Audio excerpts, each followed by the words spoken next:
அசுரா creative videos. இப்போ நம்ம என்ன பார்க்க போகிறோன்னா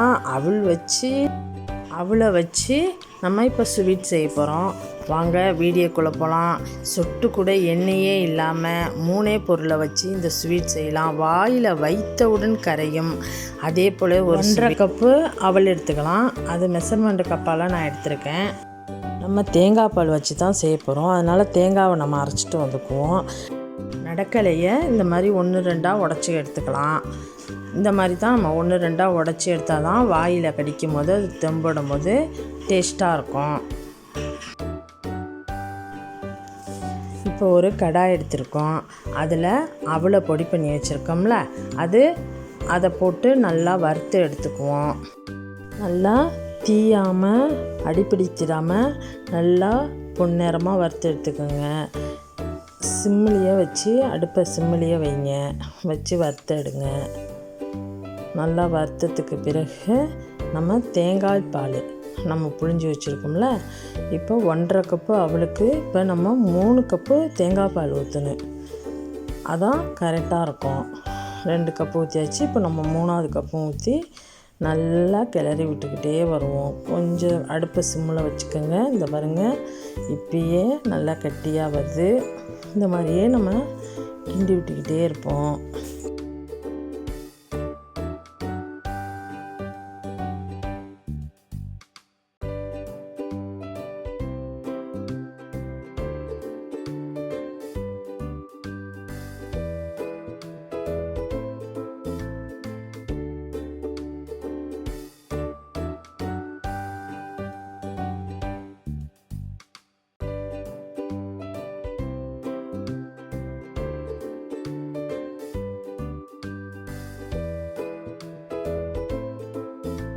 இப்போ கொஞ்சமாக உப்பு போட்டுக்குவோம்.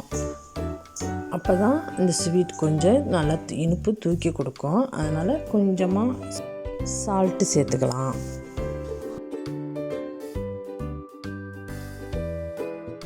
நாட்டு சக்கரை நம்ம எவ்வளவு அவள் 1.5 மெஷர்மெண்ட் கப்பால் 1.5 கப் எடுத்தோம். அதே மாதிரி நாட்டு சர்க்கரையும் நம்ம 1.5 கப்பு எடுத்துக்குவோம். இதில் மண் தூசிலாம் இருக்காது. அதனால் நான் அப்படியே சேர்த்துக்கிட்டேன்.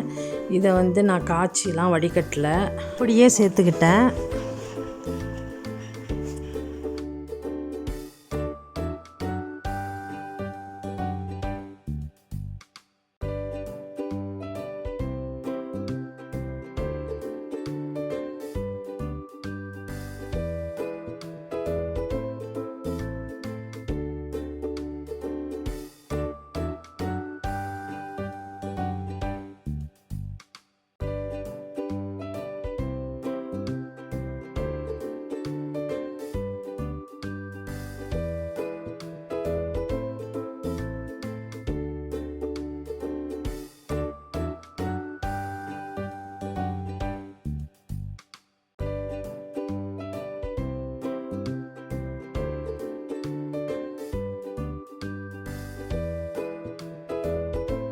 கடலை நம்ம உடச்சி வச்சுருந்தோம்ல, நிலக்கடலை, அதை நம்ம இப்போ கொஞ்சம் போட்டுக்குவோம்.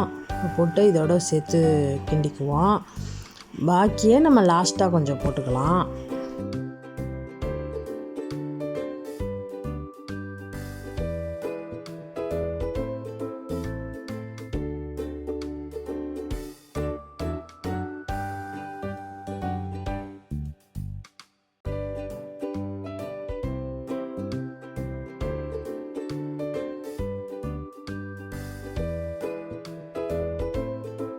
இப்போ நல்லா இந்த பாருங்கள், திக்காக வந்துருச்சு. அல்வா மாதிரி பதத்துக்கு வந்துருச்சு. அதை நம்ம கொஞ்சம் மூடி போட்டுக்குவோம். மூடி போட்டால் இன்னும் நல்லா திக்காக நமக்கு கரெக்டாக வந்துடும். எந்த பவுலில் கொட்ட போகிறோமோ அந்த பவுலில் நம்ம கடலையை பாக்கி இன்னும் கொஞ்சம் கடலை இருந்துச்சுல, அதை இதில் கொட்டி நம்ம அதை கொட்டிடுவோம். இதில் அந்த அல்வாவை பாருங்கள் எப்படி திக்காக எவ்வளோ இருக்குது, எவ்வளோ நல்லா இருக்குன்னு பாருங்கள். வாயில் வைத்தவுடன் கரையும். அந்த கரண்டியில் கொஞ்சம் நம்ம நெய் தடவிக்கிட்டு இந்த மாதிரி நம்ம அழுத்தி விட்டோம்னா நல்லா சேஃபு கரெக்டாக இருக்கும். அது மேலே இன்னும் கொஞ்சம் கடலை இருந்துச்சுல, அதை நம்ம தூவிக்கலாம். அது தூவிட்டோம்னா இன்னும் பார்க்க நல்லாயிருக்கும். நல்லா அப்படியே ஆறட்டும், அப்படியே செட் ஆகிடும். செட் ஆகுனதுக்கு ஒரு 3 மணி நேரமாச்சும் அப்படியே நல்லா ஆறட்டும். அப்புறம் நம்ம ஒரு பிளேட்டில் பாருங்கள்,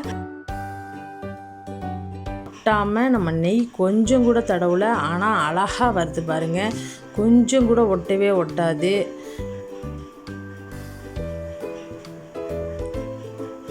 குழந்தைங்களுக்கு ஈவினிங்கில் ஸ்கூலு விட்டு வரும்போது நம்ம இந்த மாதிரி ஸ்வீட் செஞ்சு கொடுக்கலாம். கத்தியில் கொஞ்சம் நெய் தடவிக்கிட்டு நம்ம இந்த மாதிரி பீஸ் போட்டுக்குவோம். உங்களுக்கு விருப்பப்பட்ட ஷேப்பில் நீங்கள் எப்படி வேணாலும் பீஸ் போட்டுக்கலாம். குழந்தைங்கள் ஸ்கூலு விட்டு வந்தோன்னே இதை கொடுங்க. சாயங்காலமாக அவங்க விரும்பி சாப்பிடுவாங்க. சொன்ன அளவுகளோடு இதை செய்து பாருங்கள். ஒரு இன்ட்ரெஸ்டிங்கான வீடியோவில் பார்ப்போம். இந்த வீடியோ உங்களுக்கு பிடிச்சிருந்துச்சுன்னா லைக் பண்ணுங்கள், ஷேர் பண்ணுங்கள், கமெண்ட் பண்ணுங்கள். முக்கியமாக சப்ஸ்கிரைப் பண்ணிக்கோங்க. அப்போ தான் நான் போடுற வீடியோ நோட்டிஃபிகேஷன் உங்களுக்கு வரும்.